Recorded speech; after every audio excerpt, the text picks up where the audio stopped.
Hello everyone, I am Raman.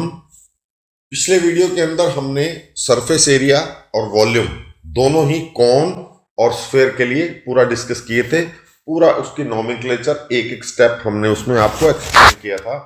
और इस exercise के अंदर 11.1 एनसीईआरटी क्लास 9th मैथ्स की इस एक्सरसाइज के अंदर हम फर्स्ट जो एक्सरसाइज है उसमें surface area of a right circular कोन, इससे रिलेटेड जितने भी क्वेश्चंस हैं इस एक्सरसाइज में वो सभी के सभी सॉल्व करेंगे।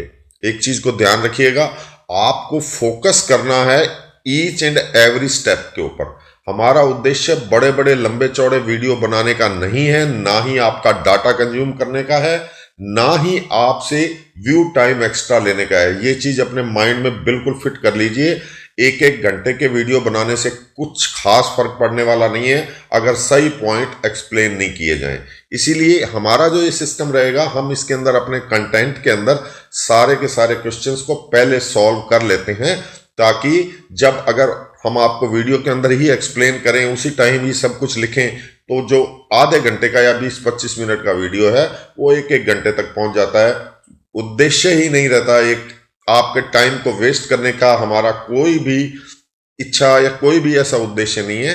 तो आप जो आधा घंटा 25 मिनट आपके जनरली बाकी वीडियोस के हिसाब से बचते हैं, आप उस पर प्रैक्टिस कीजिए।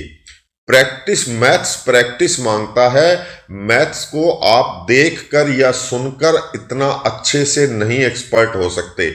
आप अपने हाथ से क्वेश्चन कीजिए, खुद सॉल्व कीजिए। एक क्वेश्चन आपको मिलता है, सामने दिखता है, 3 क्वेश्चन सॉल्व कीजिए। जितनी आप प्रैक्टिस करेंगे, जितना ही ज्यादा आप हाथ से क्वेश्चन सॉल्व करेंगे, वो आपके ब्रेन के अंदर एक चिप की तरह फिट हो जाएगा। आप मानकर चलिए कि मैथमेटिक्स आपको लिख कर ही करनी है।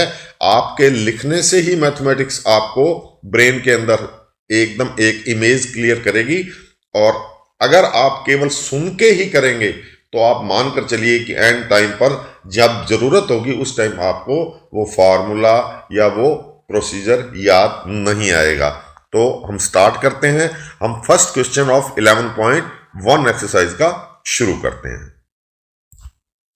और शुरू करने से पहले एक बार फिर से आप कोन की जो बेसिक नोमेनक्लेचर है उसको आप देख लीजिए कि जो हमारी एक कोन होता है उसके अंदर जो बेस एरिया होता है, जिसको हम सर्कुलर एरिया बोलते हैं, वो आपको यहां पर जैसे शो किया हुआ है, ये वाला पोर्शन है, इसको हम सर्कुलर एरिया बोलते हैं। सर्कुलर एरिया और ऊपर का एरिया जिसको हम कैप एरिया बोलते हैं, या स्किन भी बोल सकते हैं, शेल भी बोल सकते हैं, वो जो होता है उसकी 2 पार्ट्स होते हैं। इसकी हम हाइट और स्लैंट हाइट, 2 चीजों से आप इसको डिनोट कर सकते हो। ये आपका कर्व्ड एरिया कहलाता है, जो आपको मैंने पिछले वीडियो के अंदर भी बताया था। और ये स्लांट हाइट आपको बता चुके हैं। एच इसकी वर्टिकल हाइट होती है। इसको करने के लिए किसी भी क्वेश्चन को इसमें कोन के अंदर हम कोई भी क्वेश्चन अगर हम सॉल्व करेंगे तो आपको ये वाला फिगर हमेशा अपने माइंड के अंदर रखना है, जो आपकी स्लैंट हाइट, हाइट और रेडियस तीनों चीजों को डिनोट करता है। और इन तीनों के जो रिलेशन है वो आपको मैथमेटिक्स के अंदर पाइथागोरस थ्योरम से पहले मालूम है, पिछले बार भी आपको बताए थे। वो ये फार्मूला L² = R² + H² आपके काम में आएगा। बेस एरिया के लिए πr² काम में आएगा। कर्व्ड एरिया के लिए πrl यूज होगा। और total area means base area and curved area, दोनों को ऐड करने से जो फार्मूला बनेगा वो आपके ये काम में आएगा। तो हम आगे बढ़ते हैं। Question number 1 question, diameter of the base of a cone is 10.5 centimeter and its slant height is 10 centimeter. Find the curved surface area. अब डायमीटर आपको गिवन है, गिवन तो डायमीटर है, लेकिन हमारे फार्मूला के अंदर हमारे को रेडियस की जरूरत पड़ती है, तो हाफ कर देंगे इसका। That will be 5.25 centimetre. Slant height 10 centimetre. To find curved area of this cone, ये मानकर चलिए कि ये होलो कोन है, इसके नीचे सॉलिड पोर्शन नहीं है। आपको इसके नीचे बेस एरिया का इस क्वेश्चन के अंदर कोई भी मतलब नहीं है, केवल स्लैंट एरिया फाइंड करना है आपको, ओनली स्लैंट एरिया। और स्लैंट एरिया के लिए पाई में पाई की value 22/7, 5.25 is your radius and 10 is slant height. So you will calculate and get 165 centimetre square. ये आपका फर्स्ट क्वेश्चन जो एक बेसिक फार्मूले के ऊपर एकदम सिंपल क्वेश्चन है, ये आपका कंप्लीट हो जाता है।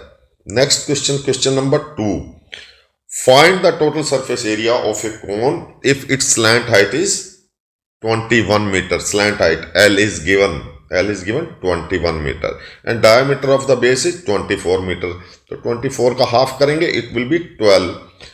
नाउ वही टोटल एरिया फाइंड करना है। इसके अंदर टोटल एरिया के अंदर कौन कौन से एरिया होते हैं? Base area and curved area. उसके लिए हमारे पास फॉर्मूला है total area is equal to pi are multiplied by r plus l. Put the value and get the answer. 22/7 into 12 bracket में 12 प्लस 21 मल्टीप्लाई करेंगे, सॉल्व करेंगे, कैलकुलेट करेंगे तो 1244.57 meter square is the total area जो इस question में आपको पूछा गया है। तो बिल्कुल सिंपल क्वेश्चन है। तो थर्ड क्वेश्चन के आगे बढ़ते हैं। थर्ड क्वेश्चन के अंदर क्या है कि आपको रिवर्स क्वेश्चन, ऐसे क्वेश्चन को हम रिवर्स क्वेश्चन बोलते हैं, जिसके अंदर जो नॉर्मली हम फर्स्ट और सेकंड क्वेश्चन में जो फार्मूला हमें दिया गया है उसमें हम फाइंड कर रहे थे एरिया, लेकिन इस क्वेश्चन में आपको एरिया गिवन है और स्लैंट हाइट या रेडियस या हाइट इनमें से कुछ भी रिक्वायर्ड है जो क्वेश्चन में आपको पूछा जा रहा है। तो क्वेश्चन आपका है curved surface area of a cone is 308 centimetre square and it's slant height that is L is 14 centimetre. तो L आपको 14 सेंटीमीटर गिवन है। Total surface area curved surface area आपको गिवन है 308 सेंटीमीटर और कर्व्ड सरफेस एरिया क्या होता है? Pi R L. तो आपको ऐसे लिख लेना कि pi R L is equal to 308 centimetre square given है। स्लैंट हाइट L गिवन है। Radius of the base and total surface area find करना है। अब वैसे भी अगर आपको टोटल सरफेस एरिया फाइंड करना है तो रेडियस तो फाइंड करनी ही है। तो सबसे पहले आपको रेडियस उसी फार्मूले से फाइंड करनी है जो आपको pi R L is equal to 308, ये एरिया गिवन है, दिस इज कर्व्ड एरिया। ध्यान रखिएगा कि ये आपको कर्व्ड एरिया गिवन है, that is pi R L. तो पाई आर एल में से आपके पास जो जो चीज गिवन है L गिवन है, टोटल एरिया 308 गिवन है, पाई की वैल्यू आपको मालूम है, तो R को आप यू कैन कैलकुलेट R। तो इसकी वैल्यू पुट करेंगे 22/7 into R into 14 is equal to 308। अब R को कैलकुलेट करना है तो R लेफ्ट साइड में रख लीजिए, बाकी सारे को राइट में ट्रांसफर कर दीजिए। राइट में ट्रांसफर करेंगे तो 308 वहीं रहेगा, 7 जो ये है ये यहां ऊपर की तरफ आ जाएगा, 14 है ये नीचे की तरफ चला जाएगा और इसको कैलकुलेट करेंगे तो कैंसिलेशन के बाद में R की वैल्यू आ जाएगी 7 सेंटीमीटर। कितनी? 7 सेंटीमीटर। अब आपके पास L की भी वैल्यू आ गई है, गिवन है। R की वैल्यू आपने कैलकुलेट कर ली है 7 सेंटीमीटर।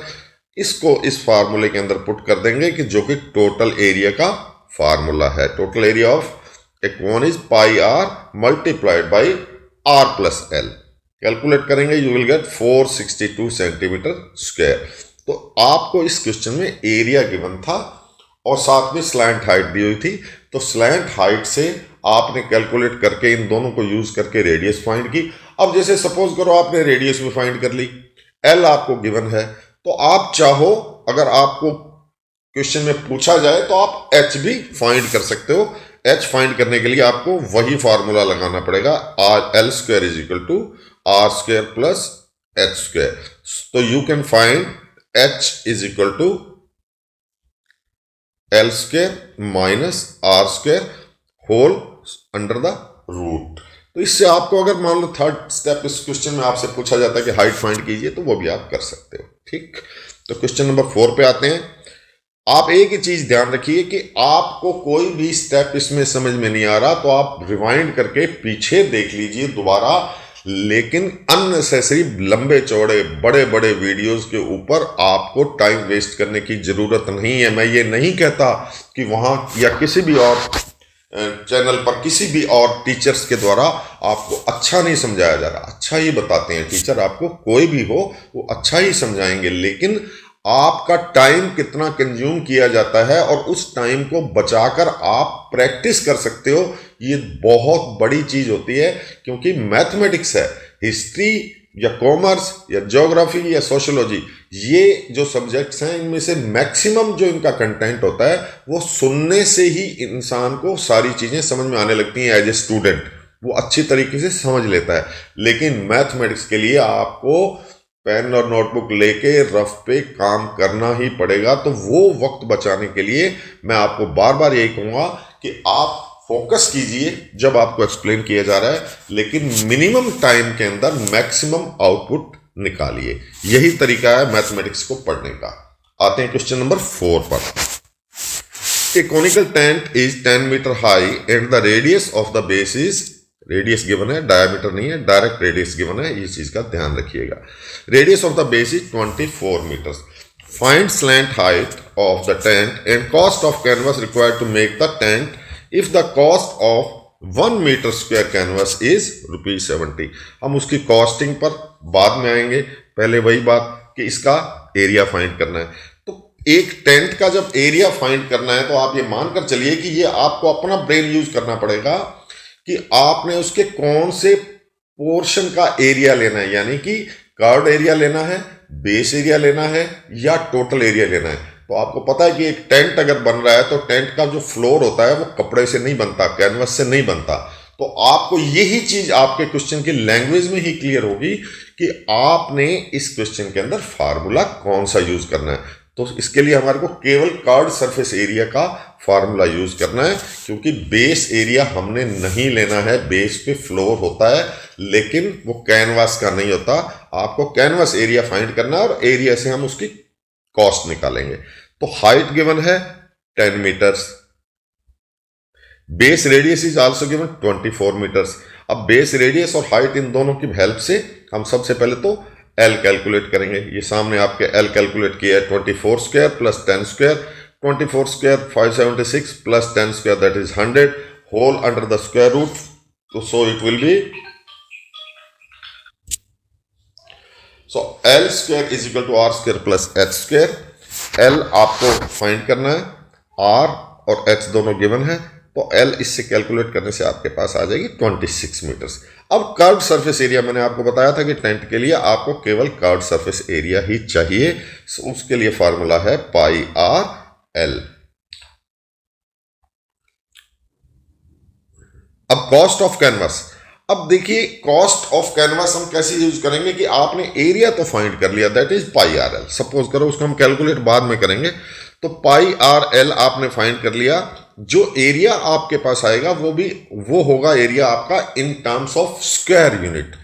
हमेशा एरिया स्क्वायर यूनिट के अंदर आता है, means square centimeter, square meter, square inch, square feet, square kilometer, square mile, anything जो भी आपके स्क्वायर के अंदर आता है, क्योंकि 2 डायमेंशंस इसके अंदर जुड़ी हुई होती हैं। जैसे फॉर एग्जांपल इसके अंदर आपके पास आर और एल 2 डायमेंशंस हैं, तो दोनों अगर सेंटीमीटर के अंदर हैं तो आप उसको मल्टीप्लाई करेंगे तो सेंटीमीटर स्क्वायर होगा। अब आपको कॉस्ट ऑफ कैनवास आपको बताइए कि रेट ऑफ कैनवास इज ₹70 पर स्क्वायर मीटर। ₹70 पर स्क्वायर मीटर। तो आपका जितना टोटल एरिया आएगा आप उसको ₹70 से मल्टीप्लाई कर देंगे तो टोटल कॉस्ट आपके पास आ जाएगी। तो ₹70 से मल्टीप्लाई किया पाई आर एल को। अभी आपने यही फार्मूले में कर लिया, क्योंकि कई बार कुछ कैंसिल करने में हमारे को उसमें सुविधा हो जाती है। जैसे 7 और 70 कैंसिल होगा, अगर आप इसको पहले किसको कैलकुलेट करते तो आपको ये 7 कैंसिल नहीं हो पाता। इसका आप फ्रैक्शंस के अंदर आंसर निकालते, फिर 70 से मल्टीप्लाई करते, बड़ा लेंदी प्रोसीजर हो जाता। आपने इसीलिए यहाँ पर इसको फिट किया कि 70 इज रेट। आप इसको मल्टीप्लाई करोगे तो 1,37,280 रुपीज, ये आपके पास आंसर आ जाएगा। तो कॉस्ट ऑफ द टेंट आपके पास इस तरीके से मिल जाएगी। नेक्स्ट क्वेश्चन पर आते हैं, question number 5। Question number 5, what length of a tarpaulin. Tarpaulin वही कैनवास जैसी एक आइटम होती है, जैसे कपड़ा होता है, जैसे कैनवास होता है, उसी को तारपोलिन भी होती है, जो मोटे खद्दर टाइप में होती है, ठीक है। What length of a tarpaulin 3 meter wide will be required to make conical tent of height 8 meters. H आपको गिवन है 8 meters and base radius 6 metres.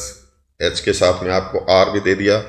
तो assume that the extra length of material that will be required for stitching margins and wastage in cutting is approximately 20 centimeters. देखिए find तो आपको इसके अंदर भी area ही करना है। उस एरिया फाइंड करने के बाद में आपने क्या करना है वो नेक्स्ट स्टेप में बताऊंगा आपको, वो बड़ा इंपॉर्टेंट स्टेप है। तो आप इस चीज को समझिए कि आपको इस क्वेश्चन को सॉल्व करने के लिए भी वही चीजें दे रखी हैं। हाइट आपको गिवन है, रेडियस आपको गिवन है, फार्मूला आपके पास होता है पाई आर एल। पाई आर एल में हमारे को एल की रिक्वायरमेंट है जो कि गिवन नहीं है, लेकिन इनडायरेक्टली गिवन है बिकॉज आर और एच दोनों गिवन है। So L square is equal to R square plus H square. इस फार्मूले से कैलकुलेट करेंगे तो एल आपके पास आ जाएगा 10 मीटर्स। अब एल 10 मीटर्स आपने फाइंड कर लिया। Area of the cone is pi R L. Value put कीजिए, इसका आंसर आ गया आपका यहां तक करने पर 60 पाई। अब मैंने इसको 60 पाई इसलिए लिखा है क्योंकि आगे भी हमारा इस क्वेश्चन का जो कॉस्ट निकालनी है वो बाकी है। तो अगर हम पाई से इसको मल्टीप्लाई करेंगे तो वही फ्रैक्शंस के अंदर आंसर आएंगे। तो हो सकता है कि जब हम आगे इसकी कॉस्ट और बाकी चीज से इसको कैलकुलेट करें तो शायद कुछ उसमें हमारे को हेल्प मिल जाए कैंसिलेशन के अंदर। हो भी सकता है, नहीं भी। तो आप इसको यहां तक 60 पाई के हिसाब से ही कैलकुलेट करके ऐसे ही लिख लीजिए तो बेटर रहेगा। अब बात आती है कि ये तो आ गया एरिया ऑफ टेंट आपने फाइंड कर लिया है। किस चीज का एरिया फाइंड करना था आपको? एक तारपोलिन, एक कॉनिकल टेंट बनाने के लिए यूज हो रही है, तो वो एरिया आपने फाइंड कर लिया 60 पाई। अब पिछले क्वेश्चंस के अंदर क्या था कि आपको पर स्क्वायर मीटर या पर स्क्वायर यूनिट कैनवास या तारपोलिन या किसी भी क्लॉथ का आपको रेट गिवन था। वो रेट गिवन था और आपको पूछा गया था कि बताइए कि टोटल कॉस्ट कितनी होगी। तो पर स्क्वायर मीटर देने से आप डायरेक्ट उस सरफेस एरिया को मल्टीप्लाई कर लेते थे कॉस्ट से मल्टीप्लाई कर लेते थे, तो आपके पास उसकी टोटल कॉस्ट आ जाती थी, टोटल फैब्रिक कॉस्ट आ जाती थी। इस क्वेश्चन के अंदर आपको जो गिवन है वो एक क्लॉथ का रोल गिवन है, जिसको हम थान बोलते हैं, जिसको हम क्लॉथ रोल बोलते हैं। वो बताया गया है कि आपको इसके लिए एक रोल दिया गया है। उस रोल का पन्ना विड्थ जिसको हम बोलते हैं दैट इज 3 मीटर। तो आपसे पूछा यह गया है कि इस रोल में से कितनी लेंथ आपको कपड़े की लेनी है, कितनी लेंथ आपको इस कपड़े की लेनी है। ये बता दिया कि ये कपड़ा 3 मीटर चौड़ा है जो आपको रोल गिवन है। तो आपको करना क्या है कि जो एरिया आपने टेंट के लिए फाइंड किया है उसका एरिया और जो आपने कपड़ा लेना है उन दोनों का एरिया बराबर होना चाहिए, उन दोनों का एरिया बराबर होना चाहिए। तो इसका एरिया तो हमने फाइंड कर लिया 60 पाई, लेकिन उस क्लॉथ का एरिया कितना होगा? उस क्लॉथ का एरिया होगा उसकी विड्थ दैट इज 3 मीटर और लेंथ जो आपने फाइंड करनी है, तो आपके पास क्या इसके लिए फॉर्मूला हो जाएगा कि 3 मल्टीप्लाइड बाई एल, जो कि आपने फाइंड करना है इस एल को, कि उस रोल में विड्थ तो 3 मीटर है लेकिन कितना कपड़ा लिया जाए, दैट इज एल कितनी ली जाए जिससे कि वो 60 पाई हो जाए। तो 3 multiplied by L is equal to 60 pi. तो एल को कैलकुलेट करेंगे तो ये आपके पास आ जाएगा 20 पाई। मीन्स उस 3 मीटर वाइड रोल की लेंथ आपको कितनी लेनी है? 20 पाई मीटर्स, ये आपने लेनी है। इसको कैलकुलेट करने से आपके पास आ जाएगा 62.85 मीटर। यानी कि उस टेंट को बनाने के लिए जो कि रोल 3 मीटर चौड़ा था, आपको क्लॉथ लेंथ जो लेनी है दैट इज 62.85 मीटर्स। अब आपको एक और इसके अंदर चीज दी हुई है कि ये देखिए, आप टेंट जब बनाते हो तो कपड़ा तो आपको मिल गया, एक रोल मिल गया 3 मीटर वाइड था, उसकी आपने लेंथ ले ली कैलकुलेट करके 62.85 मीटर। लेकिन वो साथ में ये भी एक माना जाता है कि जब हम स्टिचिंग करते हैं तो एक कपड़े के साथ या दूसरा कपड़ा उसके ऊपर जो ओवरलैप करता है, जिसको हम मार्जिन बोलते हैं, कि मार्जिन कितना है। यानी आपने एक कपड़ा लिया और दूसरा कपड़ा उसके साथ बिल्कुल चिपका तो नहीं रहे ना, उसके एक दूसरे के ऊपर कुछ तो ओवरलैप करेगा। वो ओवरलैप मार्जिन आपको गिवन है कि दैट इज 0.2 मीटर्स। यानी जितना कपड़ा आप कैलकुलेट कर लोगे उसके अलावा थोड़ा सा फालतू कपड़ा जैसे हमें चाहिए होता है, दैट इज 0.25 मीटर। तो लेंथ आपको गिवन है कि एक्स्ट्रा कितनी चाहिए? 0.25 मीटर्स। तो अगर आपका आंसर आ रहा है 62.85, तो उसके अंदर आपने ऐड कर देना है इस 0.20 लेंथ को। क्यों? क्योंकि ये ओवरलैप के लिए थोड़ा सा हमें एक्स्ट्रा कपड़ा चाहिए होता है, और साथ में जो कुछ वेस्टेज भी निकल रही होती है लास्ट में, तो उसके लिए भी थोड़ा सा एक्स्ट्रा कपड़ा चाहिए होता है। तो उसको अगर आप लास्ट में इसमें ऐड कर देंगे तो आपका एग्जैक्ट आंसर जो क्लॉथ रिक्वायर्ड आएगा दैट विल बी 63.05 मीटर्स। ठीक है, तो इस तरीके से आप लेंथ ऑफ क्लॉथ को भी कैलकुलेट कर सकते हैं अगर आपको उस रोल की विड्थ गिवन है। अब आप एक चीज थोड़ा सा सोचिए कि अगर ये रोल की विड्थ 3 मीटर आपको गिवन है तो आपने फाइंड कर लिया इसका आंसर 63.05 मीटर्स लंबा आपको वो रोल उधेड़ना पड़ेगा, यानी उस कपड़े में से कितना रोल लेना पड़ेगा, 63.05 मीटर्स। सो इस क्वेश्चन के अंदर आपको लास्ट में केवल margin length 0.2 meters that is 20 centimeters add करनी है, जो कि हमारे ओवरलैपिंग या स्टिचिंग या वेस्टेज के अंदर एक्स्ट्रा क्लॉथ हमें चाहिए होता है। उसके अलावा कुछ भी नहीं, इन दोनों को ऐड करेंगे तो हमारे पास आंसर 63.05 मीटर्स आ जाएगा। नेक्स्ट क्वेश्चन, क्वेश्चन नंबर 6 पे चलते हैं। क्वेश्चन नंबर 6, द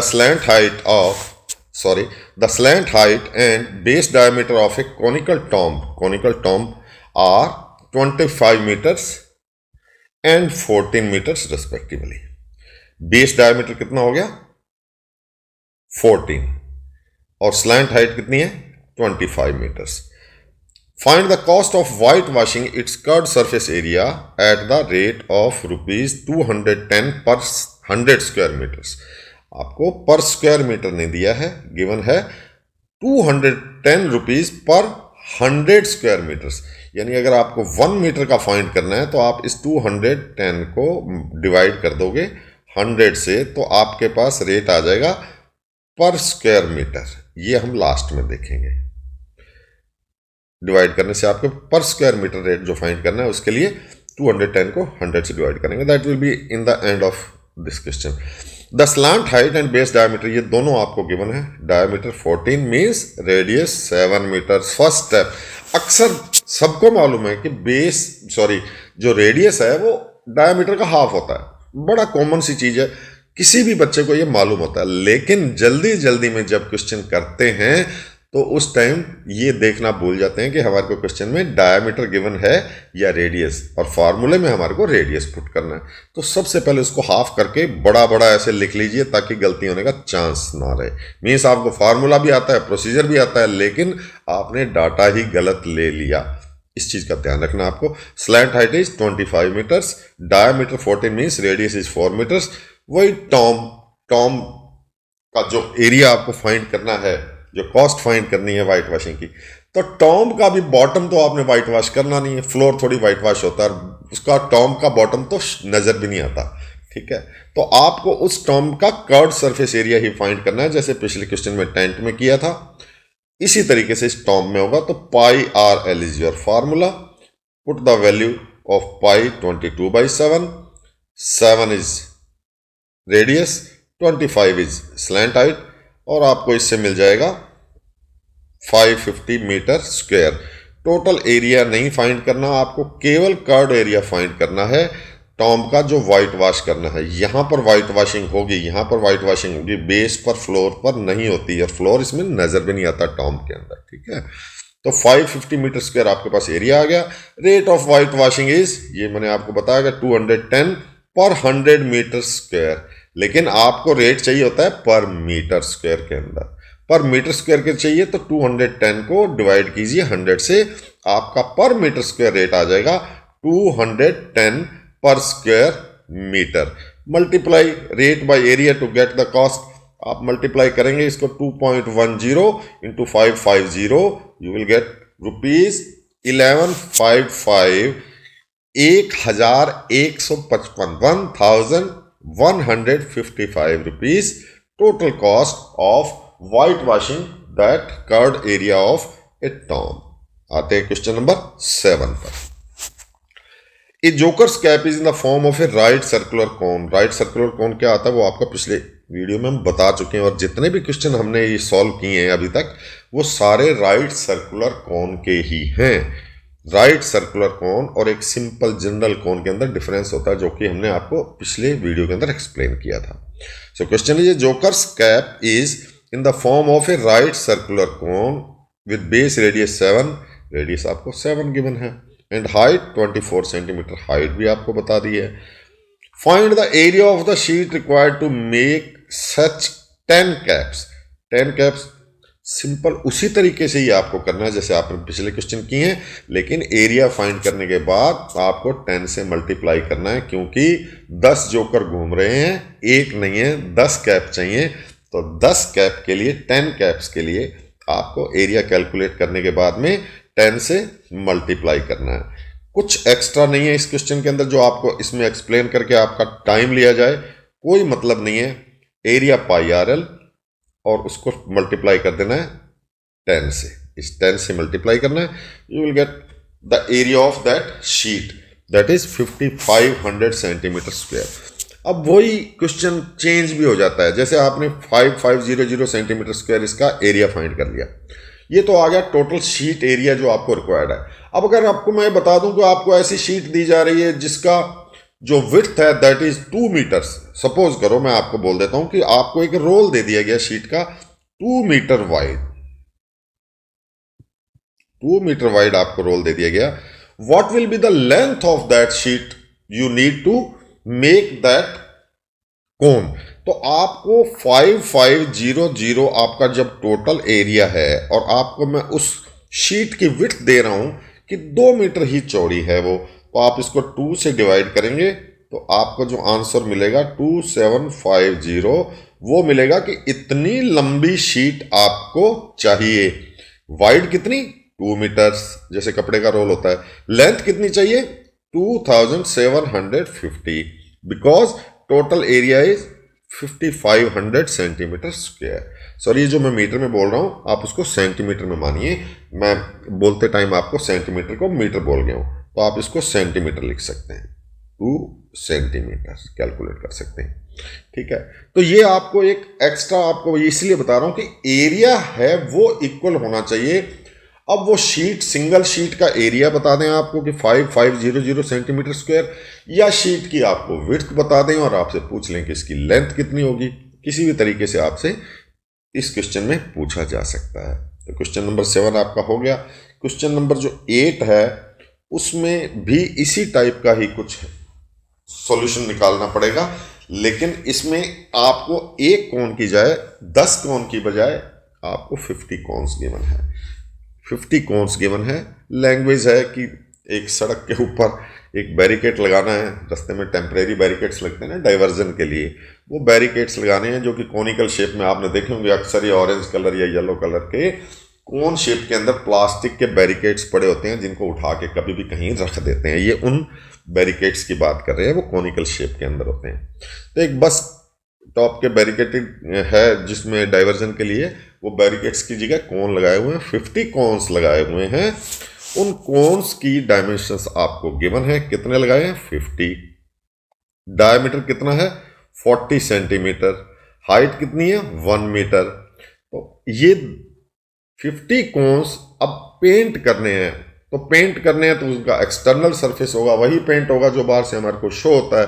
तो बाहर का जो उसका वर्टिकल जो कर्ड एरिया है वही हमारे इस फार्मूले में कर्ड एरिया का ही फार्मूला हमारे को यूज करना है, क्योंकि पेंट जो होगा वो बॉटम पर नहीं होगा। और 50 कोन्स हैं, एक्सटर्नल एरिया हमारे को चाहिए that is pi R L, और टोटल कोन्स 50 को मल्टीप्लाई करेंगे और उसके बाद में मल्टीप्लाई करेंगे उसके पेंटिंग के रेट से, जो कि ₹12 पर मीटर स्क्वायर उसका रेट है। कैलकुलेट करने की गिवन क्या है? Base dia that is 40 centimetres.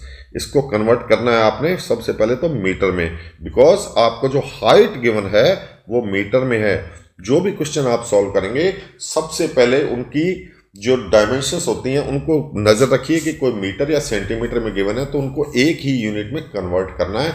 Metre में कर लीजिए चाहे सेंटीमीटर में कर लीजिए, लेकिन एक ही यूनिट के अंदर चलेंगी, दो अलग यूनिट नहीं चलेंगी। तो radius 0.2 meters, height 1 meter, R और एच आपको गिवन है, but you need to know L. L find करेंगे, एल फाइंड करने के लिए वही formula L square is equal to R square plus H square. Calculate करेंगे तो L आपके पास आएगा स्क्वायर रूट ऑफ 1.04। अब स्क्वायर रूट ऑफ 1.04 आएगा, आप इसको कैलकुलेट करोगे तो इसमें टाइम लगेगा। तो क्वेश्चन के अंदर ही आपको ये गिवन है, आपको हेल्प की है क्वेश्चन के अंदर कि square root of 1.04 is 1.02 meters, ये आपको गिवन है क्वेश्चन के अंदर। तो कर्व्ड सरफेस एरिया फाइंड करेंगे, that is pi R L. कितने कोण है? 50। So multiply this pi R L by 50 से मल्टीप्लाई करेंगे तो आपके पास 50 का एरिया आ जाएगा। 50 का एरिया आ जाएगा तो उसको किससे मल्टीप्लाई करेंगे? रेट से। रेट से मल्टीप्लाई करने से हमारे पास टोटल कॉस्ट आ जाएगी उस कोन्स को पेंट करने की। तो टोटल कॉस्ट क्या आ गई कैलकुलेट करने से? रुपीज 384.68। तो इस तरीके से हम इस क्वेश्चन में 50 कोन्स की पेंटिंग की कॉस्ट निकाल सकते हैं। कैसे? सबसे पहले हम एक कोन का एरिया फाइंड करेंगे, फिर उसको 50 से मल्टीप्लाई करके 50 कोन का एरिया फाइंड कर लेंगे। फिर हमारे को क्योंकि गिवन है इस क्वेश्चन के अंदर कि पर स्क्वायर यूनिट जो एरिया का जिसका रेट है पेंटिंग का दैट इज ₹12, तो उस 12 से मल्टीप्लाई करने से हमारे पास उसकी कॉस्टिंग आ जाएगी।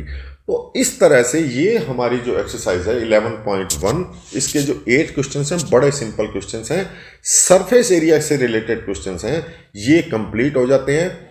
हम इसके वॉल्यूम का यानी कि एक कोन के वॉल्यूम का नेक्स्ट हमारे वीडियो के अंदर लेंगे वो एक्सरसाइज। उसके बाद में surface area and volume of sphere की एक्सरसाइज लेंगे। उसके बाद में एक्सरसाइज के बाद में आपको कुछ प्रैक्टिस क्वेश्चंस भी देंगे।